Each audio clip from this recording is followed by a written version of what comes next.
देखिए बिल्कुल ऋतु, खनिजदानी कटनी में इस वक्त हम मौजूद हैं और यहां पर हम अगर बात करें तो लगभग त्रिकोणीय सा मुकाबला है। लेकिन बहरहाल क्या ये वाकई त्रिकोणीय है या सीधे भाजपा या कांग्रेस के बीच टक्कर है, लगभग 2 या 3 राउंड बाद ये स्पष्ट हो ही सकता है। 8 राउंड की कुल मतगणना यहां पर होनी है। 1,96,000 कुल मतदाता थे, लेकिन 60% मतदाताओं ने ही अपने मताधिकार का प्रयोग किया। लगभग 1,16,000 मतदाताओं ने वोट किया है और संभवतः ये अगर ज्यादा टक्कर नहीं रही तो 12 बजे तक तस्वीर लगभग साफ हो जाएगी, जो कि 8 राउंड की प्रक्रिया पूरी होने में ज्यादा वक्त यहां पर नहीं लगने वाला है। करीब 800 की संख्या में सुरक्षा बल तैनात किया गया है। कृषि उपज मंडी में जो मतगणना केंद्र है वो बनाए गए हैं। अलग अलग रूप से अगर बात की जाए तो 3-3 टेबलें प्रति कमरे में रखी गई हैं और बेशक तैयारियां पूर्ण कर ली गई हैं, चूंकि इस बार मीडिया सेंटर भी मतगणना कक्ष में बनाया गया है। तमाम व्यवस्थाएं कर दी गई हैं। एलईडी स्क्रीन पर लगातार जो रिजल्ट है उसे डिस्प्ले किया जाएगा और त्वरित रूप से इसे किया जाएगा, ये एक अच्छी बात है।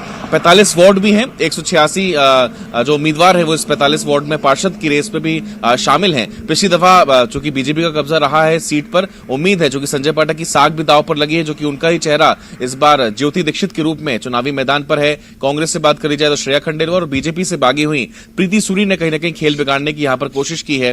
पूरे ही चुनाव में एक अमूमन बात चल रही थी कि अंगूठी घूम रही है। दरअसल अंगूठी उनका चुनाव चिन्ह था जो भाजपा से बागी हुई है और अमूमन क्या बागी ने खेल बिगाड़ा है ये कुछ ही घंटों में स्पष्ट हो जाएगा। लेकिन फिलहाल अभी प्रत्याशियों की चिंता बढ़ी हुई है। हर कोई कहीं न कहीं पूजन पाठ के दौर में जुटा हुआ है और भगवान से दुआ कर रहा है कि उसकी जीत हो। जो भी हो, 12 से 1 बजे के बीच तक लगभग कट्टी की तस्वीर साफ हो जाएगी कि आखिर नगर सरकार किसकी बन रही है। ठीक ऋतु, ठीक। सुशील, आपके पास आने चाहूंगी। ये तो थोड़ी देर में, थोड़े समय बाद, कुछ घंटों बाद क्लियर हो ही जाएगा कि आखिर किसकी किस्मत चमकेगी। बाकी किस तरह के समीकरण मुरैना के आप देख रहे हैं?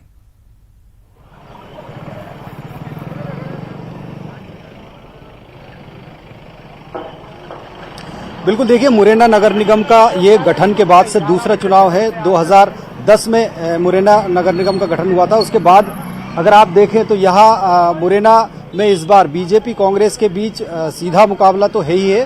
बीजेपी की मीना जाटव है और कांग्रेस की शारदा सोलंकी है।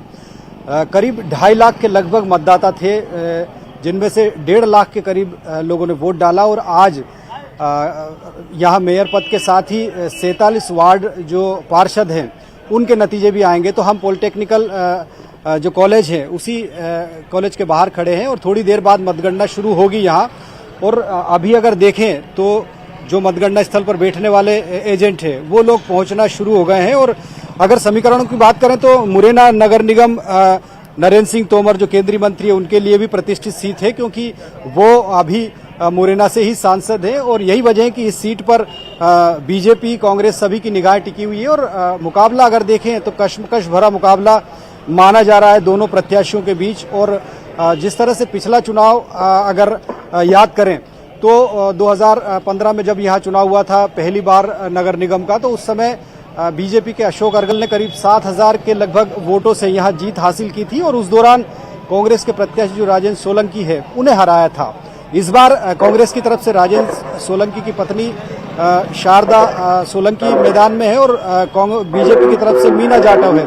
मीना जाटव माना जा रहा है कि जमीनी कार्यकर्ता है जिन्हें केंद्रीय मंत्री नरेंद्र सिंह तोमर ने ही टिकट दिलवाया है और उन्होंने पूरा जोर भी लगाया था प्रचार के दौरान।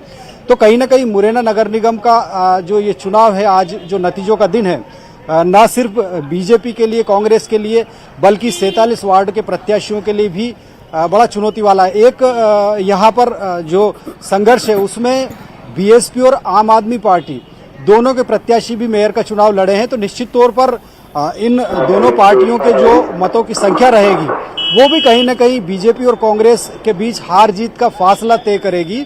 और निश्चित तौर पर जिस तरह से ग्वालियर नगर निगम में हुआ था कि आम आदमी पार्टी ने 47,000 वोट प्राप्त किए थे, तो कहीं ना कहीं अगर इसी तरह से बीएसपी या आम आदमी पार्टी अगर मुरैना नगर निगम में ज्यादा वोट हासिल करती है तो निश्चित तौर पर कांग्रेस और बीजेपी दोनों ही प्रत्याशियों के लिए समीकरण यहाँ गड़बड़ाने वाले रहेंगे।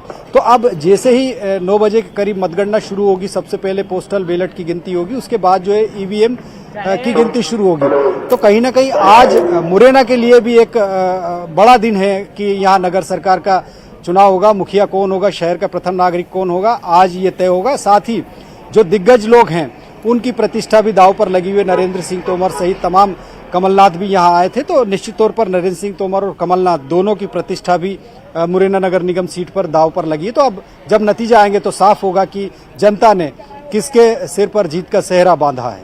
ठीक ठीक। सुधीर, आपके पास आना चाहूंगी। पिछले 3 कार्यकाल से बीजेपी का दबदबा रहा है रतलाम में, आखिर अब किस तरह के समीकरण आपको दिख रहे हैं वहां पर?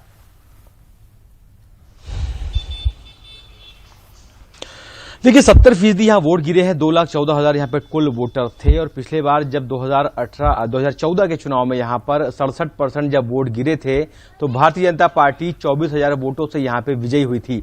और अब जब 70% यहाँ पे वोट गिरे हैं तो भारतीय जनता पार्टी के नेताओं का कहना है कि मैंडेट उन्हें ही मिलेगा, जबकि कांग्रेस पार्टी के लोगों का कहना है कि इस बार 70% वोट मध्य प्रदेश के किसी भी नगर निगम में नहीं हुआ है, यानी यहाँ पर एंटी इनकम्बेंसी का वोट गिरा है तो उनकी जीत होगी। तो दोनों पार्टियों के अपने अलग अलग दावे हैं, लेकिन इन दावों की कितनी सच्चाई है इस बात का खुलासा अब से थोड़ी ही जो चंद घंटों बाद हो पाएगा। रतलाम के आर्ट एंड साइंस कॉलेज में आज सुबह 9 बजे से मतगणना होगी। 49 यहाँ पे वार्ड है, 115 से ज्यादा प्रत्याशी अपने भाग्य का अपनी किस्मत यहाँ पे आजमा रहे हैं और 49 टेबलें यहाँ पे लगाई गई है। करीब 3 जो कमरे बनाए गए हैं वहां पे मतगणना का दौर सुबह 9 बजे से शुरू होगा। 600 मतगणना कर्मचारी अधिकारी यहां पर लगाए गए हैं, जबकि 700 से ज्यादा पुलिसकर्मी यहां पर तैनात रहेंगे।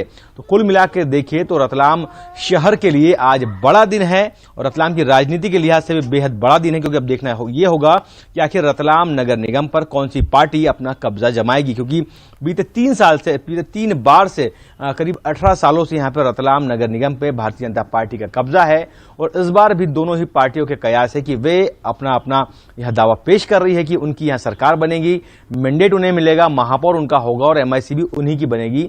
तो इन पॉलिटिकल पार्टियों के दावों में कितनी सच्चाई है, इस सवाल का जवाब अब से थोड़ी ही देर बाद, चंद घंटों बाद सामने आ जाएगा। जी रेणु।